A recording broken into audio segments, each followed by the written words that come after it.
1850'li yıllarda Paris'te bir at fuarındayız. Düz bir alanda çok sayıda at ve atları zapt etmeye çalışan adamlar görüyoruz. Arkada ağaçlık bir alanda oturan, sohbet eden ve atları izleyen insanlar var. Muhtemelen bu kişiler oraya at satın almak için gelmişler. At tüccarları atları alıcılara sunmak için meydanda tutmaya çalışıyor. Kaos ortamını andıran bu alanda atların korkuları da gözlerinden okunuyor. Kargaşa yüzünden strese girmiş olmalılar. Atların bazıları doğrudan izleyiciye bakıyor. Sanki birisi bu anın fotoğrafını çekiyor ve atlar fotoğrafı çeken kişiyi fark edip bakıyor gibi. Çok net olmasa da tüccarlardan ikisini de yine izleyiciye bakarken görebilirsiniz.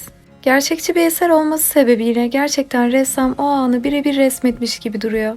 Bu tablo Fransız ressam Rosa Bonheur tarafından tuval üzerine yağlı boyayla resmedilmiştir. Ressam tabloyu 1852 yılında yapsa da 1855 yılında bazı rötuşlar eklemiştir. Resimde Paris'teki Hastane Bulvarı olarak geçen bir yerde düzenlenen at pazarı tasvir edilmiştir. Sol arka planda bulvara adını veren hastaneyi görebilirsiniz. Şimdi tablomuzu daha detaylı inceleyelim. Resimde bulutlar dikkat çekiyor. Ancak bulutlu bir havaya rağmen güneş ışığının tam karşılarından sol taraflarından geldiğini görebiliyoruz. Atların tüylerindeki parlaklık güneş ışığının gücünü gösterirken, figürlerin arkalarına ve hafif sağ taraflarına düşen gölge de güneşin açısını anlamamızı sağlıyor. Kıyafetler bize bir bahar havası olduğunu düşündürüyor. Çok sıcak bir hava değil ama güneş oldukça etkili duruyor. İnsanlar hareket halinde oldukları için sanki sıcaktan bunalmış gibiler. Burada iki kişi bir atı tutmakta zorlanırken bazıları ise tek başına iki atı tutmaya çalışıyor. Şu beyaz atların kuyruklarının bağlı olması dikkatimizi çekiyor. Savaşlarda ya da yarışlarda farklı sebeplerle atların kuyruğu bağlanabiliyor. Ancak burada sanıyorum ki sadece görsel amaçla bağlanmış. Yerde taş döşemeler olsa da üzerindeki toprak yoğunluğu sanki toprak bir alanmış hissi yaratıyor. Tabloda gölge alanlar titizlikle işlenmiş. Atın gölgesi, ağacın atın üzerine vuran gölgesi, hatta atın kaküllerinin gölgesi bile titizlikle resmedilmiş.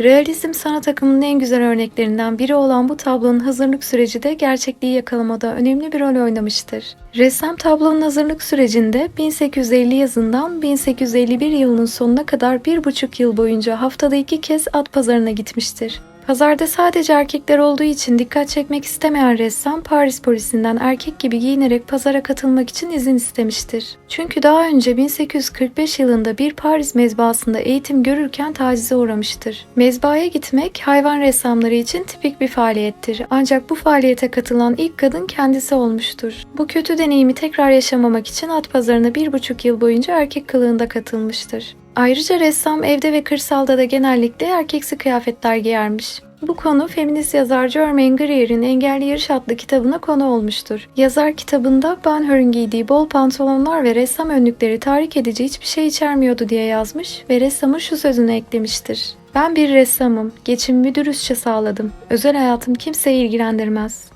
Bu sözün üzerine de daha fazla yorum yapmak bize düşmez. Zaten kimseyi de ilgilendirmez. Şüphesiz ki kendisi gerçeklik sanatında ve hayvan resimlerinde öne çıkan başarılı bir ressamdır. Ressamın en önemli eserlerinden biri At Fuarı olurken diğeri ise Never Nate'deki Çiftçilik adlı bu eseridir. Özellikle ortadaki figürlerdeki gerçekçilik insanı hayran bırakıyor. Sanırım ışığın etkisini bu figürlere daha çok yansıtmış ve daha ön planda olmalarını istemiş. Son olarak at fuarı tablosunun hazırlık sürecinde resmedilen birkaç taslağa yer vermek istiyorum. Ardından ressamın hayatı boyunca resmettiği atlardan oluşan birkaç tablosunu sıralayacağım.